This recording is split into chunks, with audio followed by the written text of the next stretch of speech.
مرحبا یا مرحبا گوہر شاہی مرحبا مرحبا یا مرحبا گوہر شاہی مرحبا مرحبا یا مرحبا گوہر شاہی مرحبا سرکار کی آمد مرحبا مرشد کی آمد مرحبا چہرہ نورانی مرحبا زلفیں مستانی مرحبا مرحبا یا مرحبا گوہر شاہی مرحبا مرحبا یا مرحبا گوہر شاہی.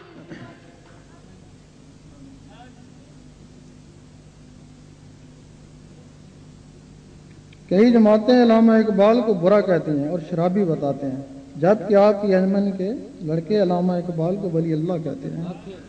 نعرہ تکبیر، نعرہ رسالت۔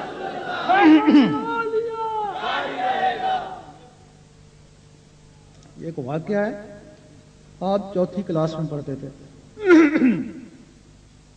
آپ کی والدہ فوت ہو چکی تھی، ان کے والد دو بھائی تھے، ان کے والد ان کے لیے پراٹھے پکا کے رکھ دیتے، ایک اس بھائی کے لیے ایک اس بھائی کے لیے، کہ دوپہر کو آئیں گے، وہ صبح ہی پکا کے رکھ دیتے، دوپہر کو آئیں گے کھائیں گے۔ اس دن علامہ اقبال آئے، ان کے پیچھے کتیا جو تھی نا وہ بھی پیچھے پیچھے آ گئی۔ انہوں نے دیکھا تو پہچان گئے کہ اس میں کوئی مجبوری ہے جو میرے پیچھے پیچھے آ رہی ہے۔ تو کتے کو مجبوری بھوک کی ہوگی، اور کیا مجبوری ہے۔ جب وہ اپنے چبارے کے اوپر چڑھنے لگے تو وہ کتیا نیچے بیٹھ گئی اور ان کو بڑی حسرت سے دیکھنے لگی۔ یہ اوپر گئے، بھائی اور والد سے چوری جو اپنے حصے کا پراٹھا تھا آدھا کتیا کو ڈالا اور آدھا اپنے لیے رکھا کہ اس کو میں کھا لوں گا، لیکن وہ کتیا نے فوراً کھا لیا۔ اس کے بعد بھی وہ آپ کو دیکھنا شروع ہوگی حسرت سے۔ آپ نے سمجھا زیادہ ہی بھوکی ہے، مجھ سے زیادہ بھوکی ہے، وہ اپنے حساب حصے کا بھی اس کو ڈال دیا۔ وہ تو کھا کے چلی گئی اور آپ سارا دن بھوکے رہے۔ والد کو بھی نہ بتائیں کہ وہ ماریں گے، سارا دن بھوکے رہے۔ پھر رات کو والد کو بشارت ہوئی کہ تمہارے بیٹے نے ایک ایسا کام کیا جس سے ہم بہت خوش ہوئے اور ہم اللہ تعالیٰ سے اس کو ولی بنوائیں گے۔ یہ باقاعدہ ایک واقعہ ہے، یہ بچپن کا واقعہ ہے۔ پھر جوانی آپ کی جیسے بھی گزری، اس کے بعد پھر ایک اور واقعہ ہے، جو آپ کا خادم تھا، جو آپ کی خدمت کرتا، وہ کافی بوڑھا ہو گیا۔ آپ کے وسائل کے بعد اس نے یہ بات بتائی، یہ بات عام ہے۔ اس نے بتائی کہ ایک رات میں نے دیکھا کہ آپ اکیلے ہوتے تھے، لیکن اس وقت دیکھا کہ ایک بزرگ بھی آپ کے پاس آئے ہیں۔ میں حیران ہوا کہ دروازہ تو میں ہی کھولتا ہوں، یہ کدھر سے آ گئے؟ بڑے غور سے دیکھا۔ اب علامہ اقبال فرماتے ہیں کہ جاؤ 2 گلاس لسی کے لے آؤ۔ میں کہتا ہوں اب 1-1.5 کا ٹائم ہے، لسی اس وقت کہاں ملے گی؟ دکانیں بہت دور دور ہیں، شہر سے بہت دور ہیں۔ انہوں نے کہا نہیں، تم لسی لے کے آؤ۔ کہتے ہیں کہ میں جگ لے کے باہر نکلا، اب سوچنے کا لگا کہ لسی کہاں سے ملے گی۔ سامنے گیا تو لائٹ جل رہی تھی، دیکھا تو وہاں ایک لسی کی دکان ہے۔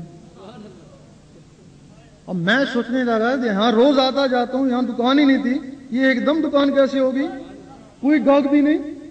میں ان کے پاس گیا، لسی تھی، لسی دو۔ میں نے 5 روپے کا نوٹ دیا۔ انہوں نے کہا نہیں، یہ واپس لے جاؤ، ہمارا اقبال سے حساب چلتا ہے۔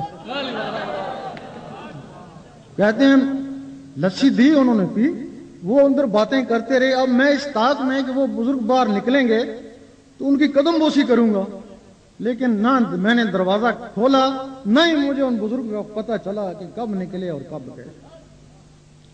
پھر وہ خادم کہتے ہیں کئی دنوں کے بعد ایک دن میں ان کی خدمت کر رہا تھا، ہاتھ پاؤں دبا رہا تھا، تو پھر میں نے پوچھا کہ ایک تجسس ہے، اگر یہ ہم حل کر دیں گے کہ اس دن وہ بزرگ کون تھے اور وہ لسی والے کون تھے، کیونکہ اس کے بعد اور اس سے پہلے میں نے وہ لسی کی دکان ہی نہیں دیکھی۔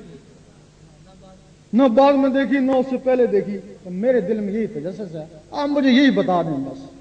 اس وقت انہوں نے کہا کہ وہ جو بزرگ آئے تھے وہ خواجہ صاحب تھے،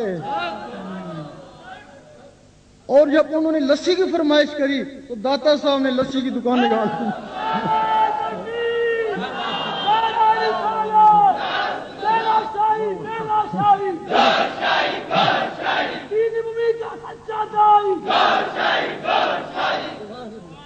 انہوں نے لسی کی دکان لگا دی کہ میزبانی تو میرا کام ہے۔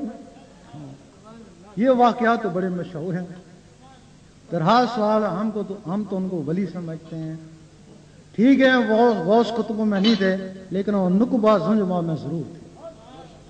نقبہ زنجبہ اپنے آپ کو چھپائے رکھتے ہیں، انہوں نے اپنے آپ کو چھپایا ہوا تھا۔ ابدال تک اپنے آپ کو چھپاتے ہیں، لیکن غوث کتب ظاہر ہو جاتے ہیں۔ ابدال تک کسی کو مرید نہیں کرتے، غوث کتب مرید کر لیتے ہیں۔